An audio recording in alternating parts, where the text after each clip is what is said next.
तरीके से अपने पढ़ाई को कर रहे होंगे। आज इंग्लिश ग्रामर की क्लास हम लोगों की फिर से स्टार्ट किया जा रहा है यहाँ पे, ठीक है। आज इंग्लिश ग्रामर का लेक्चर नंबर 8 है। लाइव क्लास आपको डेली 7:30 पे मिल जाती है इंग्लिश ग्रामर की क्लास, जबकि जो साइंस क्लास 10 वाली है क्लास आपको वह मिलता है 8:30 पे, जो कि आपको डेली मिल जाया करेगी। ओके, नाउ आइए देखते हैं इसमें आपको चाहे आप नोट्स प्राप्त कर सकते हैं, उसकी PDF, क्विज, लाइव क्लास सब कुछ आपको उपलब्ध हो जाएगी। आप हमारे नंबर पे कॉल कर लीजिएगा, आपको लाइव क्लासेज प्रोवाइड कर दी जाएंगी। ओके, हमारे यहाँ से लाइव क्लासेज भी चालू की जाते हैं, ठीक है। आइए देखते हैं कि जहाँ तक हुआ था अब उसके आगे। ओके, नाउ ध्यान दीजिएगा कि हम लोग पढ़ चुके थे अब तक जो भी, उसके आगे अब पढ़ना हमको ये है कि कंपाउंड सेंटेंस तो हम लोग पढ़ लिए थे। दूसरी बात, कॉम्प्लेक्स सेंटेंस पढ़ चुके थे। अब उसके आगे ये पढ़ना है हमको कि कंपाउंड कॉम्प्लेक्स सेंटेंस क्या होता है, यानी कि संयुक्त मिश्रित वाक्य क्या होता है। अगर हम संयुक्त मिश्रित वाक्य की बात करें तो क्या होता है, इसकी चर्चा आज हम करने वाले हैं। देखिए, पहली बात तो संयुक्त मिश्रित वाक्य क्या होता है। ए compound complex sentence is a combination at least 2 independent clause and 1 dependent clause, यानी कि एक कंपाउंड सेंटेंस यानी कि क्या मिश्रित वाक्य, जो संयुक्त मिश्रित वाक्य होती है उसमें कम से कम 2 मुख्य उपवाक्य होते हैं और साथ ही साथ एक जो है आश्रित वाक्य होता है, ठीक है। मतलब ये है कि ऐसा कोई सेंटेंस जिसमें कम से कम 2 मुख्य वाक्य हों, मुख्य उपवाक्य हों और एक आश्रित वाक्य उपवाक्य हो, तो इस प्रकार के सेंटेंस को कॉम्प्लेक्स कंपाउंड कॉम्प्लेक्स सेंटेंस कहा जाता है ना। बात समझिएगा फिर से, अगर आपसे इंग्लिश में पूछता है डेफिनेशन तो इसी प्रकार से पूछेगा कि संयुक्त मिश्रित वाक्य क्या होता है, अर्थात कंपाउंड कॉम्प्लेक्स सेंटेंस क्या होता है। तो आप सीधी सी बात कहेंगे यहाँ पे, एक compound complex sentence is a combination, combination में संयोजन, एट लीस्ट कम से कम 2 independent clause and 1 dependent clause. Okay, मतलब संयुक्त मिश्रित वाक्य में कम से कम 2 मुख्य उपवाक्य होता है जबकि एक आश्रित उपवाक्य होता है, और इस प्रकार के सेंटेंस को ही कॉम्प्लेक्स कंपाउंड कॉम्प्लेक्स सेंटेंस कहा जाता है, ठीक है। आगे बढ़ते हैं। देखिए, सेंटेंस की अगर हम एग्जाम्पल की बात करें तो एग्जाम्पल देखेंगे ध्यान से। यहाँ पे जैसे कहा गया है, आई नो दैट, ध्यान समझेंगे, I know that he was wrong and he can not change. मतलब आई नो, ये क्या हो जाएगा, डिपेंडेंट क्लॉज हो गया पहली। दूसरी है he can not change, he can't change, वह बदल नहीं सकता। आई नो, मैं जानता हूँ, क्या जानता हूँ, दैट ही वॉज रॉन्ग, वह क्या है, रॉन्ग है, वह गलत है। एंड, और साथ ही साथ ही कांट चेंज, वह बदल नहीं सकता। यानी कि पहली इंडिपेंडेंट क्लॉज हो गई आई नो, दूसरा ही कांट चेंज, दो क्या हो गए, इंडिपेंडेंट क्लॉज हो गए। अच्छा, किस पे डिपेंड है, दैट ही वाज रॉन्ग, वह गलत था, ये क्या हो जाएगा, डिपेंडेंट क्लॉज हो जाएगा, और जबकि ये दोनों क्या हो जाएंगे, इंडिपेंडेंट क्लॉज हो जाएंगे। ओके, आगे बढ़ते हैं और अच्छे समझते हैं। जैसे एक और एग्जाम्पल समझिए, जैसे कहा गया यहाँ पे, ध्यान देंगे, I was late for school and I got detention because I over left. Okay, now यहाँ पे देखिए, यहाँ पर अगर आप ध्यान दें तो पहला है I was late for school, मैं स्कूल के लिए लेट था। उसके बाद है दूसरा इंडिपेंडेंट क्लॉज, ध्यान दीजिए, तो यहाँ है आई गोट डिटेंशन, अवरोधन, मतलब मुझे अवरोधन यानी कि दंड, जो अवरोधन दंड है वह मिलेगा, बिकॉज आई ओवर लेफ्ट। ये क्या है, आई ओवर लेफ्ट क्या हो जाएगा, तो ये हो जाएगा डिपेंडेंट क्लॉज। आगे बढ़ते हैं, आगे समझिए, जैसे कहा जाए, एक एग्जांपल और समझेंगे।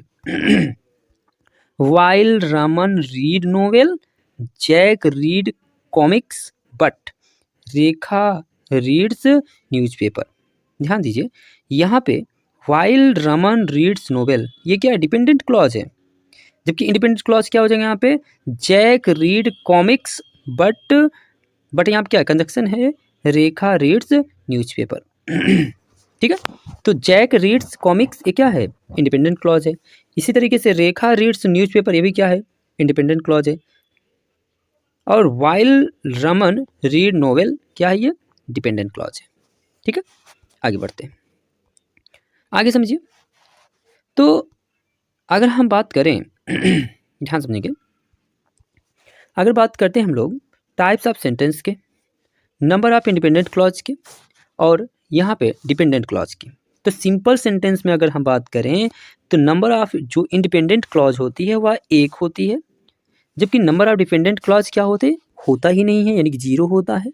दूसरी बात, कंपाउंड सेंटेंस की अगर बात करते हैं इसमें नंबर ऑफ डिपेंडेंट क्लॉज कितने होते हैं, तो 2 होता है, जबकि डिपेंडेंट क्लॉज कितना होता है, तो इसमें भी एक भी डिपेंडेंट क्लॉज नहीं होता है। इसी तरीके से कॉम्प्लेक्स सेंटेंस की अगर बात करें इसमें कितने होते हैं नंबर ऑफ इंडिपेंडेंट क्लॉज, तो 1 होता है, यानी कि 1 होता है, जबकि इसमें क्या होता है, कम से कम 1 होता है, यानी कि एटलीस्ट कितना होता है, 1 होता है डिपेंडेंट क्लॉज। इसी तरीके से कंपाउंड कॉम्प्लेक्स सेंटेंस की अगर बात करें तो एटलीस्ट 2 इंडिपेंडेंट क्लॉज होगा, और जबकि एटलीस्ट 1 डिपेंडेंट क्लॉज होगा। ओके, इस टेबल को आप याद कर लीजिएगा अच्छे से ध्यान दे करके।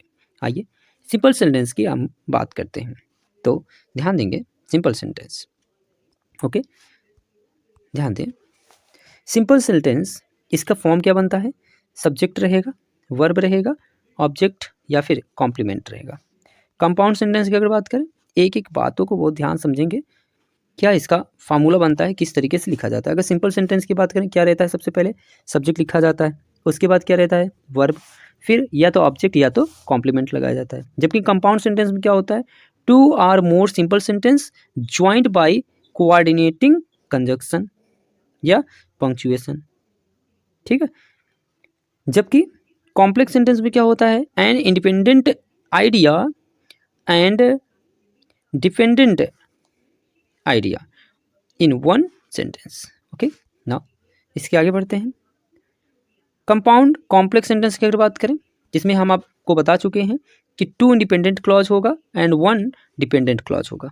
ओके, नाउ सेंटेंस की बात करते हैं। आइए बहुत ध्यान समझिएगा एक एक बात को। अगर हम सेंटेंस की बात करें तो सेंटेंस आपको पता है, बताया गया है। अब इसके आगे पढ़ना हम लोगों को पार्ट ऑफ सेंटेंस। सेंटेंस के बारे में बता दिए हैं, a group of word which makes complete sense are known as sentence. Okay, now parts of sentence क्या है, तो ध्यान समझेंगे।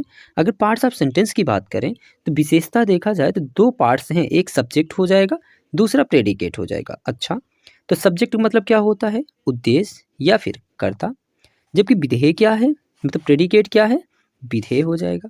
अच्छा, आगे बढ़ें, अगर हम लोग ध्यान समझें तो यहाँ पे देखेंगे जो सब्जेक्ट है वह कितने प्रकार का होता है भैया, 2 प्रकार का। कौन कौन होता है, एक क्वालिफायर हो जाता है, जबकि दूसरा हेड वर्ड हो जाता है।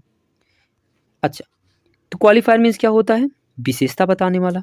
हेड वर्ड क्या होता है, जो मुख्य शब्द होता है।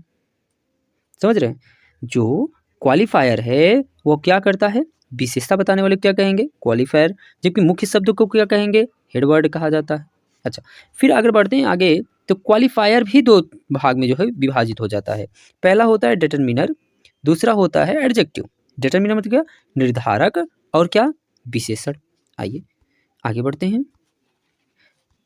देखिए अगर हम प्रेडिकेट की बात करें तो प्रेडिकेट क्या होता है, समझिएगा। प्रेडिकेट का मतलब क्या होता है, विधेय। अच्छा, विधेय कितने प्रकार का, यानी प्रेडिकेट कितने प्रकार के हो जाते हैं, तो एक वर्ब होता है, ऑब्जेक्ट होता है, कॉम्प्लीमेंट होता है। अच्छा, वर्ब का मतलब क्या होता है, क्रिया, ऑब्जेक्ट मीन्स क्या होता है, कर्म, कॉम्प्लीमेंट क्या होता है, पूरक। ओके, ना आगे बढ़ते हैं।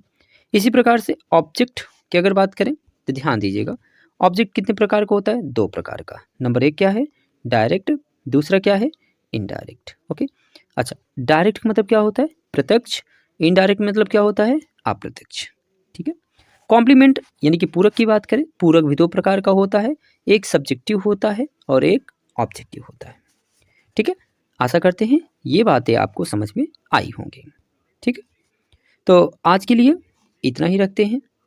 हंसते रहिए, मुस्कुराते रहिए और अपने पठन पाठन को लगातार बनाए रहिए। जहाँ तक हो पाएगा मुझसे हम वहाँ तक करेंगे आपके साथ। क्लास 10 के अगर आप विद्यार्थी हैं तो आपके लिए बेहतर यही होगा कि डेली क्लास 7:30 बजे वाली लिया कीजिए।